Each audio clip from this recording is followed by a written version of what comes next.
Bakit pa kailangang paghalu-haluin ang aking mga sinabi at sadyaing magsingit pa ng isang salita sa aking pahayag?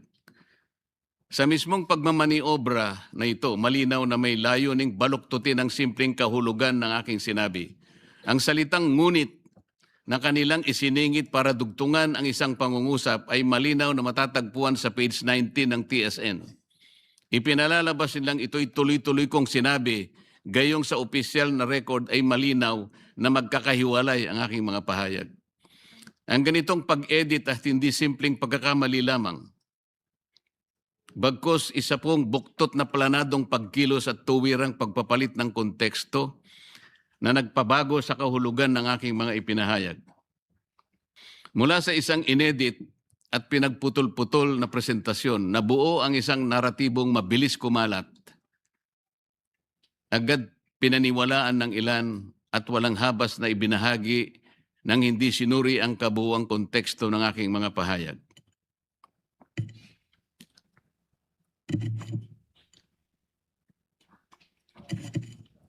At noong ika-16 ng Pebrero 2026, kagaya po ng nakikita po nyo, muling naglathala ang nasabing colleague sa kanyang official website at sa kanyang Twitter account tungkol sa aking plano na pagsasampa ng ethics complaint na tila ba may pangungutya pa nang sabihin niyang hindi raw siya marunong mag-splice ng video at kung maaari ay turuan pa siya.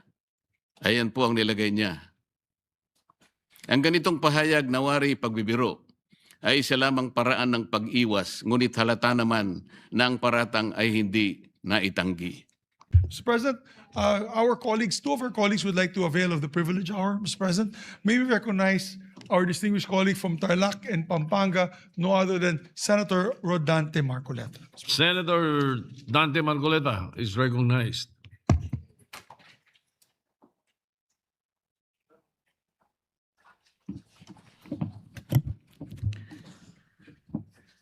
Thank you, Mr. President. Mr. President, I rise today on a matter of personal and collective privilege to clarify and stand for the truth amidst the barrage of twisted narratives thrown upon me these days. My position has always been clear. We will protect what is rightfully ours and firmly uphold our rights under international law. Any statement alleging that I said, suggested, or implied that we should give up the Calayan Island Group is completely false. I have never wavered on this principle, Mr. President, and I will not allow misinformation to distort what we all profess to die for.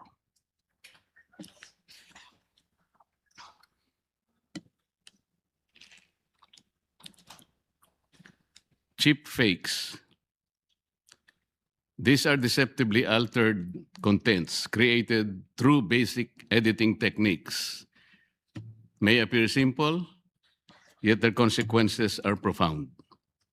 With nothing more than selective splicing, omission, or rearrangement, narratives can be distorted, reputations can be damaged, and truth itself can be compromised. It is within this context that I seek to clarify the record and confront the dangers posed by deliberate misrepresentation. Mr. President, being one of the neophyte senators in this august chamber, I brought not only my passion to serve our countrymen, but also my hard-earned integrity as a public servant. I know for a fact that government officials should not be onion-skinned. At tunay naman pong isinabuhay ko ng maging matibay ang loob ko. Dahil sa ilang dekada ko nang nasa serbisyo, talaga naman pong samut-saring batikos at pangungutya na rin ang aking natanggap. Mr. President, criticisms per se are understandable, but intentional distortion of statements is clearly unacceptable.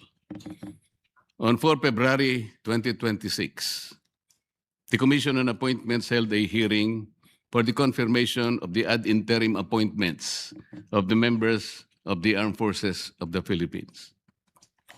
During the said confirmation hearing, I underscored that the Philippine Exclusive Economic Zone, EEZ, and the West Philippine Sea, WPS, are legally distinct from each other, emphasizing that the 2016 arbitral award clarified only the country's EEZ and continental self-entitlements and did not rule on the issue of WPS. I further explained that certain Philippine-occupied features in the KIG lie beyond the EEZ. And because their enclave territorial seas are included in the West Philippine Sea as defined by RA 12064, their inclusion in the plotting of the WPS map could be an insurmountable task. Within this context, I gave a hypothetical way out about giving up the KIG, which was only meant to illustrate the legal obstacles and physical difficulty of delineating the West Philippine Sea that will encompass waters of the KIG in the high seas, highlighting the dilemma rather than advocating abandonment. Then, on 5 February 2026, one of our colleagues in this chamber caused the publication through his official social media account of a spliced and manipulated compilation of statements I have made during the aforesaid Commission on Appointments hearing. The said post presented a video compilation at sabay-sabay po nating panoorin ito. Patayan natin dito for something that is not even within our EEZ. Ang gawin natin po para madali, i-give up natin yung KIG. Ang nag-govern pa rin yung international law. So atin yung Kalayaan Island Group. We call now on Captain Jess B. Pilar, Philippine Navy, the most senior among the officers now under consideration. Meron po tayong mga isla na occupied natin ngayon. Ito yung Kalayaan Island Group. Ngunit, they are way, way beyond our EEZ. Wala doon sa limit ng ating exclusive economic zone. Being a member of the armed forces, our seas, our rights, and our future, and we just stick to what is legally ours, what is stated in our law, sir. I'd like to congratulate you for responding very well and to the questions of the Honorable Marcoleta. At first glance, Mr. President, the video may appear to convey precisely the narrative it was designed to suggest. However, that impression is fundamentally misleading. Recognizing the implications of such a portrayal, I formally wrote to said colleague and sought clarification as to the purpose and intent of publishing a spliced video which seemed to have deliberately tweaked the import of my statements and portrayed in a manner as though I was advocating the surrender of a portion of our territory. Ayan po yung aking sulat, Mr. President, a one-page letter. Ayan naman po yung 3 pahina na sagot sa akin, Mr. President. In his reply letter, he characterized my concerns in this manner, and I quote, "Allegations that the video excerpt was deliberately crafted to mislead or that it was altered to deceive are serious in nature and demand substantiation. None has been provided. I strongly disagree, Mr. President. The substantiation lies in the record itself. The official transcript and the unedited proceedings plainly demonstrate how my statements were taken out of context and presented in a manner that materially altered their meaning. Ilalantad ko po ito maya-maya ng konti, Mr. President." He further stated, and I quote, "For your information, I do not exercise editorial control nor oversee the day-to-day uploading of content on the said page, which is maintained by my office as part of our regular public information efforts with materials drawn from official and publicly verifiable proceedings." Again, I strongly disagree, Mr. President.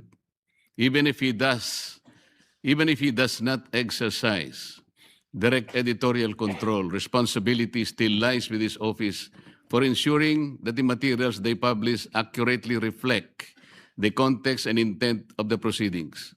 Hindi po pwedeng sabihin, hindi ako ang direktang gumawa. This is a clear attempt to shift one's responsibility.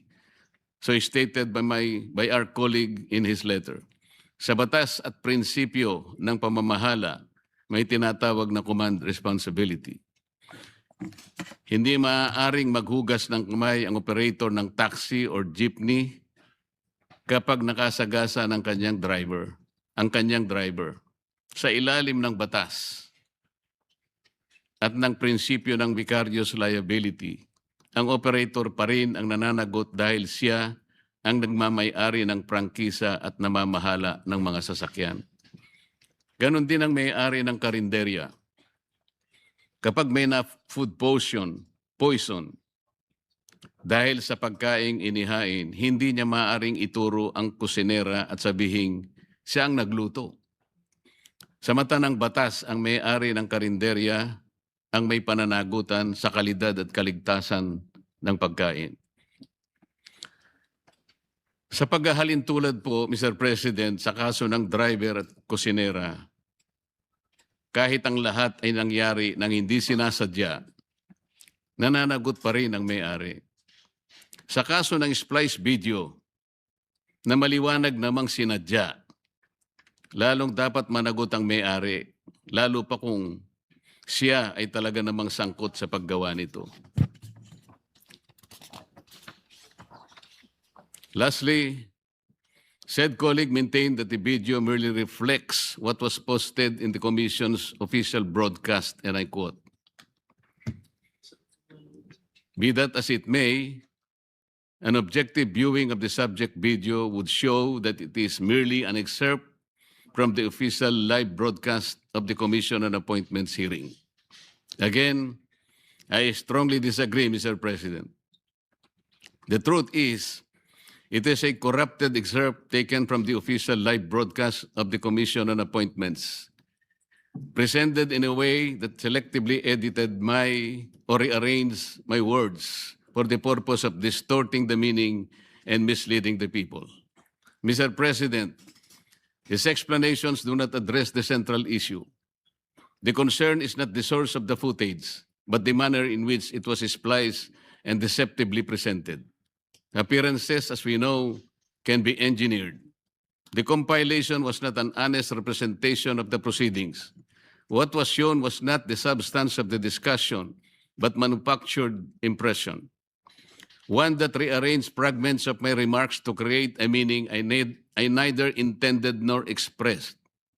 Mr. President, kung ang simpleng pahayag nga ay nabibigyan ng iba't ibang interpretasyon, depende kung sino ang nakakarinig.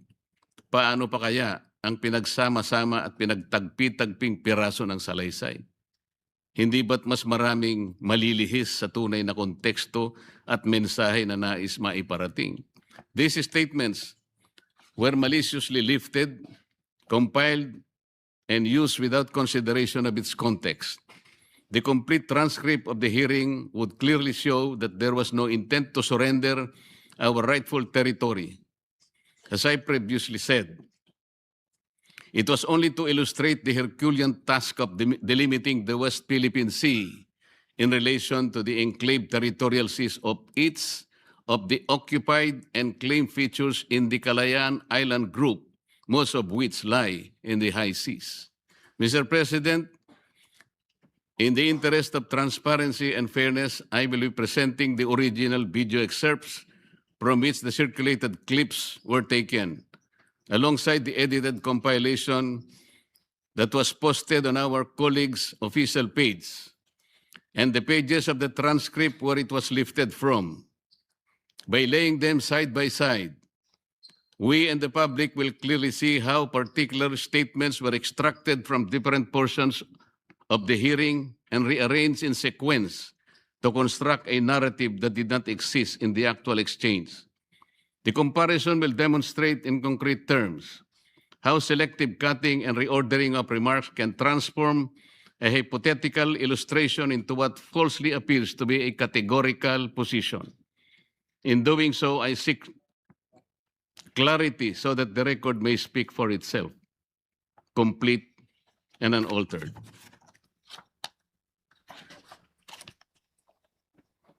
Papatayan natin dito for something that is not even within our EEC.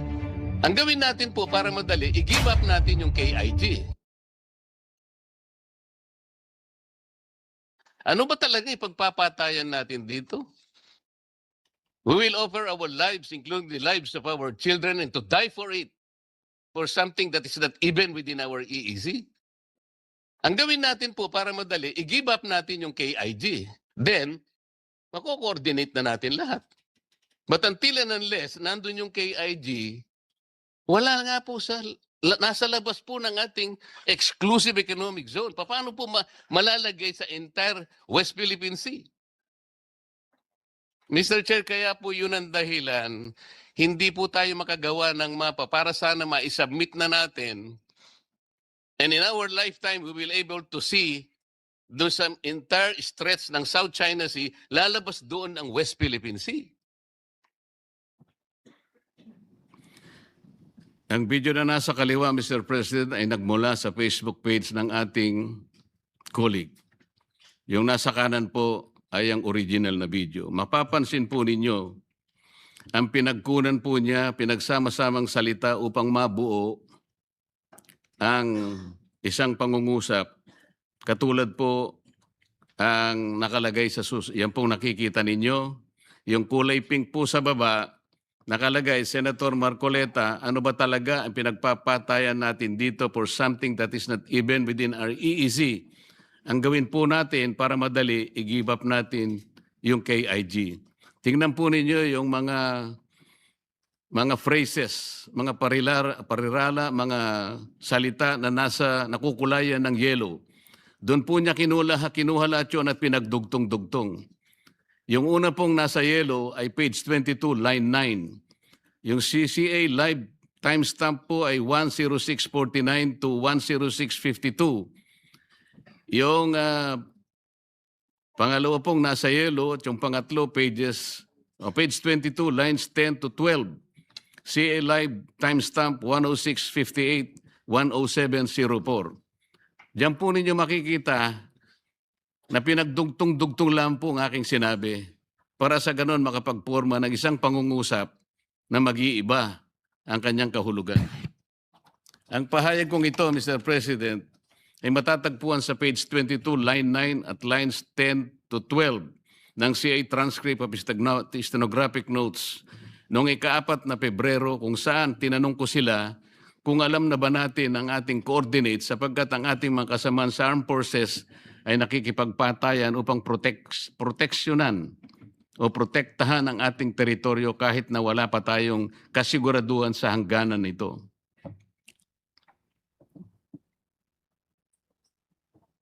Nag-govern pa rin yung international law. So atin yung Kalayaan Island Group. Nag-govern pa rin yung international law, di ba? This was made formal by the arbitral ruling. Di ba? So atin yung Kalayaan Island Group. Yung nasa kaliwa po, ito po yung cheap fake. Yung nasa kanan, yan po yung original, Mr. President. Dito sa video clip na yan, ay makikita natin na ang ating kasamahan na sinasabi na international law pa rin daw ang nag-govern at sa atin pa rin ang Kalayaan Island Group na tila ba ay sagot niya sa aking naunang pahayag. Hindi po ito ang nangyari. Ayan po ang tunay na pagkakasabi, Mr. President. Yung pong nasa yellow uli, nasa page 28, line 67, CA live timestamp 11937 to 11939. Hanggang sa huling dilaw, Mr. President, page 28, line 8, CA live timestamp 11945, 1947. Binuo sa isang salita na nandun po sa pink. para lang makakuha ang nag-govern pa rin ang international law, so atin ang Kalayaan Island Group. Ang pahayag niyang ito ay matatagpuan sa page 28, line 6-8, 6 to 8 ng TSN, kung saan tinanong niya si Captain Pilar kung alam ba niya ang Presidential Decree 1596. Slide po. Meron po tayong mga isla na occupied natin ngayon. Ito yung Kalayaan Island Group. Ngunit, they are way, way beyond our EEZ. Wala doon sa limit ng ating exclusive economic zone. Being a member of the armed forces, our seas, our rights, and our future. And we just stick to what is legally ours, what is stated in our law, sir. The department believes that escalation, even in public messaging, should be undertaken only when it advances clear strategic objectives and the national interest. Ano pong strategic objective o national interest ang na-achieve natin sa ginawa ni Commodore Tariela na magpakita ng ganong mga statements at mga caricatures sa uncompromising at nakakahiyang paglalarawan sa kanilang head of state? What did we gain strategically in terms of national interest? Meron po ba? Your Honor, I cannot answer on that. Hindi, sa panukat mo lang. Sir, being a member of the armed forces, we are voicing out the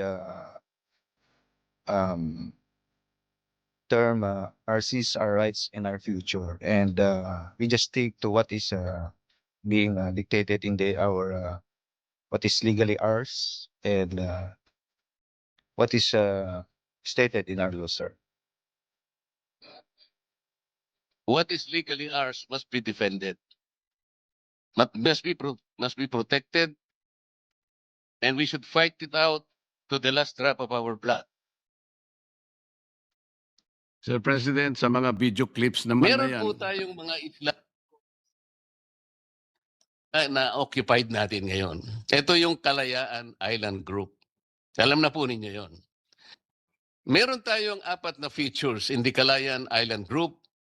Ito po yung Pagasa, yung Parola, yung Kota, at yung Langkiam. Captain, alam po ninyo yan. Incidentally, Mr. Chairman, itong 4 na features na occupied ng ating bansa, they are way, way beyond our EEZ. Wala po sila sakop ng EEZ. Alam po ba ninyo yon, Captain? sa mga video clips na yan po, Mr. President, yan na po talaga nagkagulo-gulo. Ang mga pahayag kong ito ay matatagpuan sa page 19 at page 20 ng TSN, kung saan aking tinalakay ang Kalayaan Island Group at ang saklaw ng arbitral ruling. Ayan po yung mga salita na nasa nakukulayan ng kulay dilaw na kanilang pinagdugtong-dugtong para magawa po yung isang pangungusap na nandyan po sa pink color.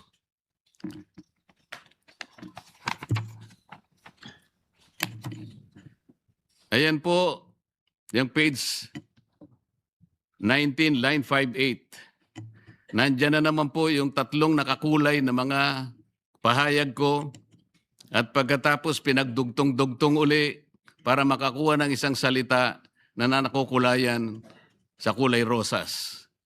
Makikita natin kung paano po nila pinaghalo-halo ang mga pahayag, Mr. President. Some words taken from page 22 of the TSN, the others were from page 28 at another from page 19. Hindi lamang po yan, iba-iba rin ang pagkakasunod-sunod ng pahayag kong ito sa page 19 ng TSN. Merong nasa line 25, biglang pumunta sa line 21, tumalon sa lines 7 to 8 at nasa page 20 at muling bumalik sa lines 5 to 8 ng page 19. Incidentally, Mr. Chairman, Itong apat na features na occupied ng ating bansa, they are way, way beyond our EEZ. Wala po sila sakop ng EEZ. Meron po tayong mga isla na occupied natin ngayon. Ito yung Kalayaan Island Group.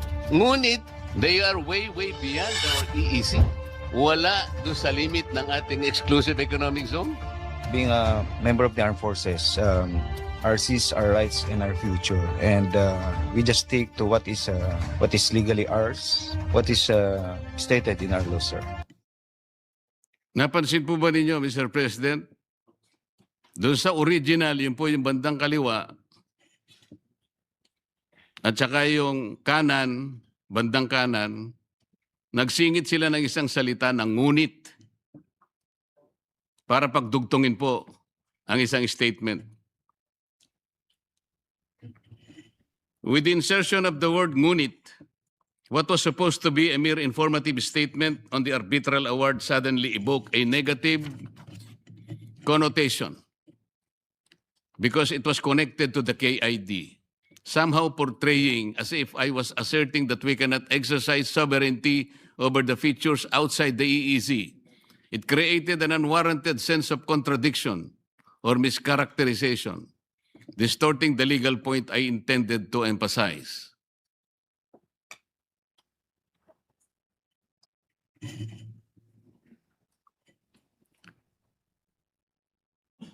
Ayan po ang order of events, Mr. President.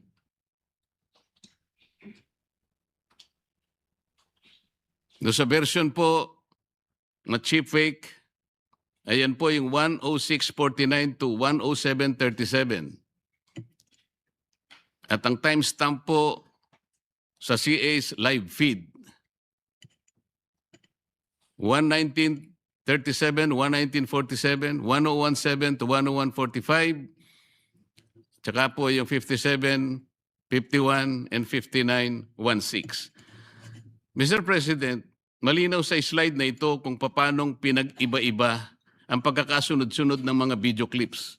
Nagmula ang mga pahayag sa iba't ibang timestamps kung saan iba't iba rin ang pinupunto ng bawat isa. Bakit pa kailangang paghalu-haluin ang aking mga sinabi at sadyaing magsingit pa ng isang salita sa aking pahayag?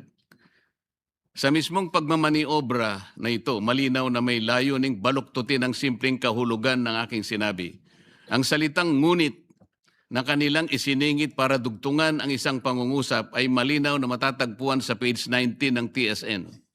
Ipinalalabas nilang ito'y tuloy-tuloy kong sinabi, gayong sa opisyal na record ay malinaw na magkakahiwalay ang aking mga pahayag. Ang ganitong pag-edit at hindi simpleng pagkakamali lamang, bagkos isa pong buktot na planadong pagkilos at tuwirang pagpapalit ng konteksto na nagpabago sa kahulugan ng aking mga ipinahayag. If we take into account the entirety of my discussion, Mr. President, the statements clearly express a theoretical choice, if only to illustrate the legal conundrum in connecting the maritime areas of the KIG features and not an advocacy of surrender, abandonment, or renunciation of any part of Philippine territory. But this was not the account in the edited material used as a contraption. Although the statements were indeed made during the hearing, the video he posted on his Facebook account was a spliced and reordered version that deliberately rearranged my remarks to cast me in a negative light. By selectively cutting, fragmenting, and reassembling portions of my statements out of their proper sequence and context, he fabricated a narrative that is intentionally deceptive.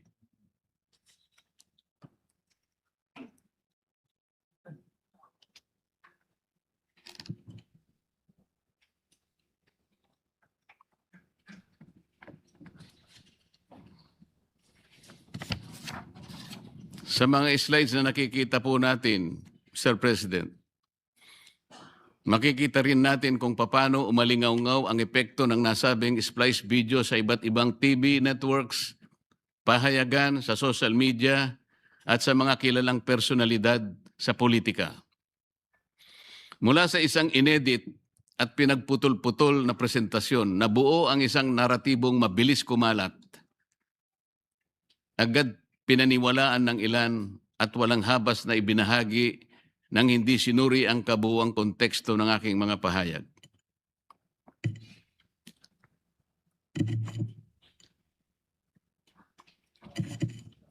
At noong ika-16 ng Pebrero 2026, kagaya po ng nakikita po nyo, muling naglathala ang nasabing colleague sa kanyang official website at sa kanyang Twitter account tungkol sa aking plano na pagsasampa ng ethics complaint na tila ba may pangungutsapa nang sabihin niyang hindi raw siya marunong mag-splice ng video at kung maaari ay turuan pa siya. Ayan po ang nilagay niya.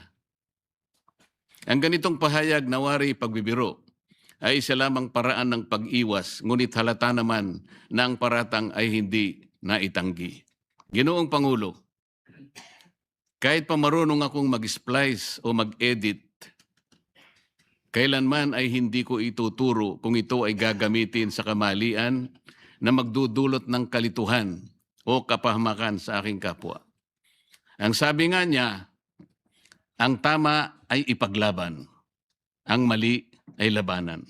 From his own words, his own slogan, his own political battle cry, let us walk the talk, Mr. President. He did not stop at posting the splice and misleading video. He continued to publish and disseminate statements on the same issue, repeatedly insinuating that I intended to surrender a portion of the country's territory, portraying me as a villain and himself the hero. Ang kulit. In his interview with DCBB 594, February 5, 2026, posted on his official YouTube account, he once again talked about the same topic. Ito po ang sinabi niya. Nang narinig ko, sabi ni Senator Marcoleta, na ipamigay na lang natin, hindi ako nakapigil. Doon, kailangang liwanagin natin kasi atin yan. At may basihan kung bakit atin yan. Sabi niya sa labas ng EEC, di ko matanggap yan kasi nandoon na may mga Pilipino sa Pag-asa Island.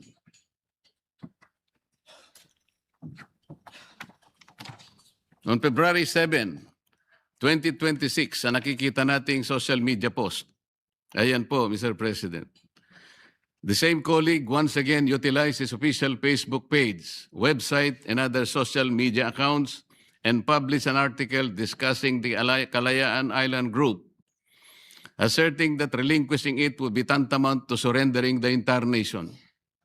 Through this subsequent posting, he reinforced the same insinuation and misleading narrative previously advanced, a narrative anchored on a distorted interpretation of my statements rather than on the true record of the proceedings.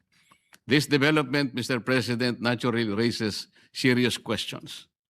What objective is being served by repeatedly advancing this narrative? Bakit tila ako ang palagi niyang tinatarget? Ano ang tunay na layunin ng patuloy at piling pagtutok laban sa aking mga pahayag at paninindigan? Ano bang dahilan kinakailangan niyang baluktutin ang aking mga pahayag at ipilit ang isang salaysay na malinaw na taliwas sa aking tunay na paninindigan? Mr. President, truth cannot be distorted by editing, nor can integrity be blemished by manipulation. Every issue needing public discourse should start and end in floor debates in this chamber, not in the cover and comfort of partisan media.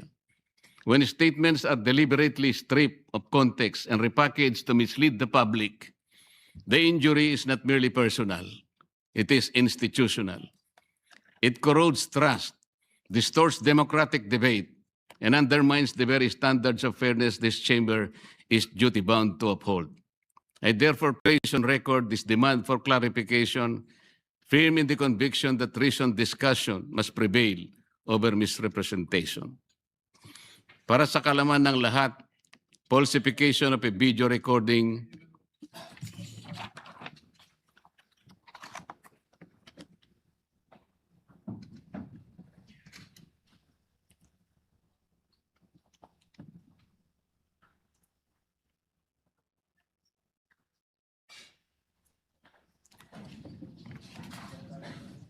the deliberate manipulation, alteration, or fabrication of a video output to deceive, misrepresent, or to create false evidence.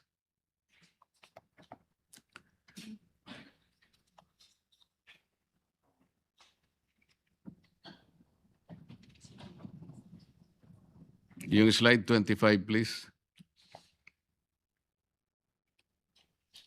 Ayan po. Mr. President, these are not trivial matters. Legal repercussions can arise. For when public platforms such as Facebook and YouTube are used to amplify misrepresentations, the consequences extend beyond individual reputations and risk misleading the very people we are sworn to serve. Such acts may constitute violations of Cybercrime Prevention Act of 2012, particularly under provisions of penalizing online libel and the spreading of false information through video forgery and tampering. Lest we forget, the sacred wordings of the PMA Honor Code and Honor System, so ingrained in the hearts of every cadet, are cast in stone. Let me quote this, Mr. President. The Honor Code is our pride as it is our heritage. We will hold its trust long after we have left the gray line. We will be guided by its principles of fearless truth regardless of consequence, a sine qua non in our profession of arms. Our code does not deviate from the universal concept of honor. It demands the truth, nothing else but the truth, both by act and implication. Each cadet becomes a zealous guardian to his earmark of the Corps and will report another or himself for a violation of honor.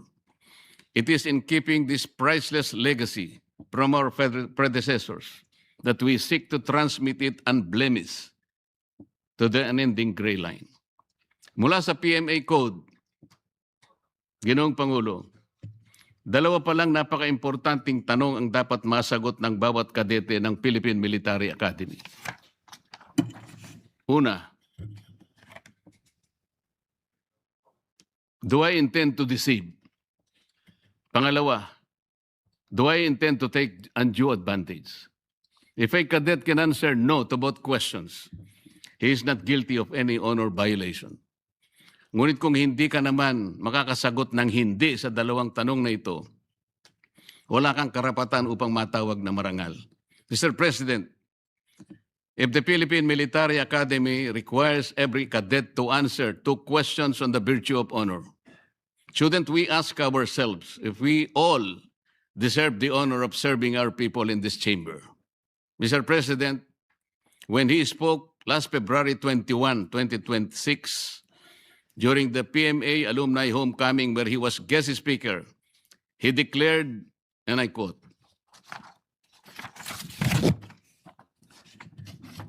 "If the test of courage and loyalty transpires during times of danger, integrity is tested in positions of power and influence, especially when no one is looking." If it were so, Mr. President, then this is a powerful reminder that those who hold positions of authority must exercise them with fairness and fidelity. Yes, fidelity to the truth. Precisely because we possess influence, we bear a greater responsibility to ensure that we present to the public what we present to the public is complete, accurate, and not deliberately framed to mislead. Integrity, after all, Mr. President, is not proven by rhetoric, but by conduct. Ginoong Pangulo, ang katotohanan ay hindi maaring tabunan ng ingay. At ang paninindigan ay hindi maaring yurakan ng panlilinlang. Uulitin ko po. Hindi po ako kailanman nagsulong ng pagsuko ng ating teritoryo.